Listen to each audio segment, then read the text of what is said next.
Welcome. This is lesson 3.7 and this will cover the Cutter Studio. As you can see, we have our ring here with all the prongs and all the stones. The only thing missing is obviously the holes where the stones will fit into. Right now the stones are just thrown in there. So let's do something to so our computer can work a little bit easier. I'm gonna in the jewelry tools, I'm gonna use our selection tools to select the prongs, which I'm not going to do anything with right now. And I'm going to go ahead and using the middle mouse button, I'll go ahead and use hide to put those prongs away and that I can actually see better what I'm doing, and also less memory and video being used to display. Now I'm going to pick the larger stone. I'm going to start with that one since it's very different than the other one, the other stones, and I'll go ahead and click on Cutter Studio.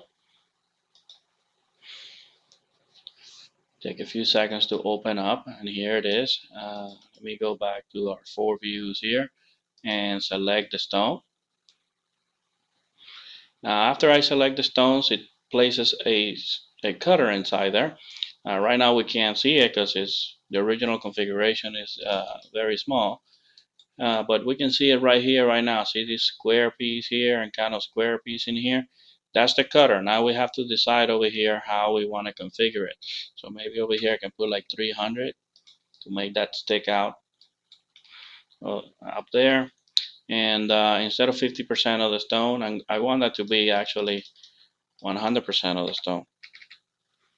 I want the top to be cut straight out. Now notice that if I click on this one over here, notice that now I'm making the bottom bigger or smaller. So once again, it's up to you how you do that. And you configure this part over here as you like. Now these configure their diameter in relation to the stone by percentage. These here also by percentage give you their length up and down, so you can decide how high you want the section for the girdle to be. So we can go there, notice that that's getting higher. We can change, the middle portion.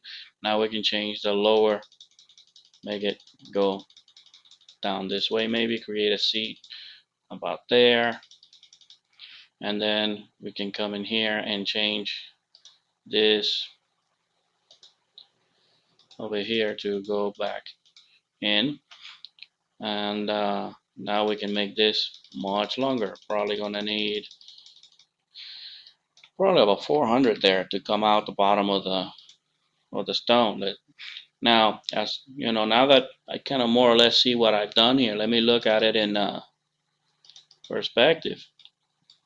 And here we see it. There it is. And it looks like it's pretty good. It's nice and big on the bottom, lets a lot of light through the stone, which is important. We want that to happen. And it looks good. I mean, I'm happy with that. So I'm gonna go ahead and click OK. And that is in there. And all I have to do right now is go to modeling and use our Boolean difference. Pick pick the ring, enter, then pick the cutter, enter.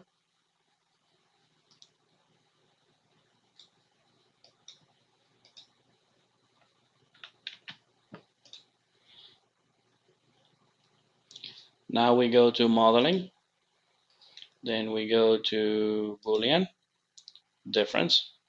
Now it's asking to select the first set of surfaces or polished surfaces. That would be the ring, which is what we are keeping.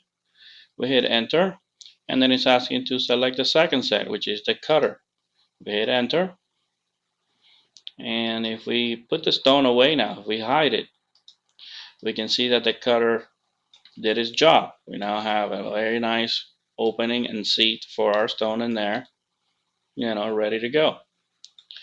Now what we'll do is we'll pick one of these guys and follow the same procedure. We'll go to jewelry, we'll go to Cutter Studio, and we select. There's the cutter. Let's look at it here in the X-ray kind of view and make sure that everything looks good. Let me see if I can get a better view. Probably here. If I go to wireframe view, I can actually see much better by zooming in what's going on. Okay, so here it is. I'll kind of do the same kind of things I did in the other uh, cutter. I want it over here to be 100%, and there we go. This one there, and this one here, there. And then in this case, this one is not really going to go out the bottom of the ring, because it's never going. We can't turn it that way. So we just want a nice little hole and a little space in there. Now in this case, I don't want this negative uh, thing going on over here, so I'm going to take this back.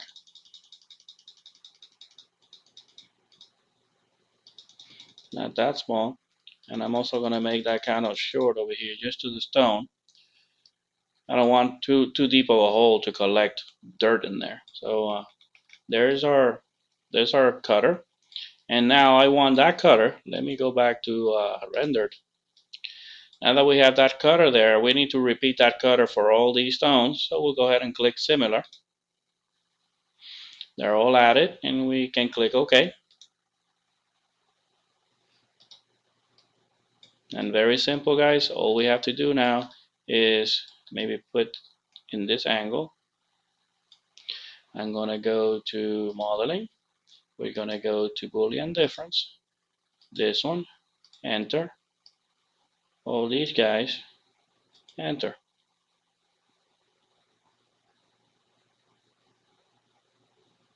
Now that's going to take a few seconds, and then after that, see, now if we put the stones away, we have the seat and the opening on the bottom there for our stones.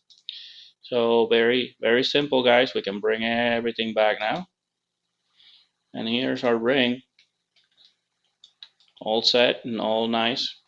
Now if we go to the jewelry real quick and select the gemstones and hide them, here's our metal, and then we can see we got all our prongs and we got all our openings, and this ring is ready to be exported and ready for production.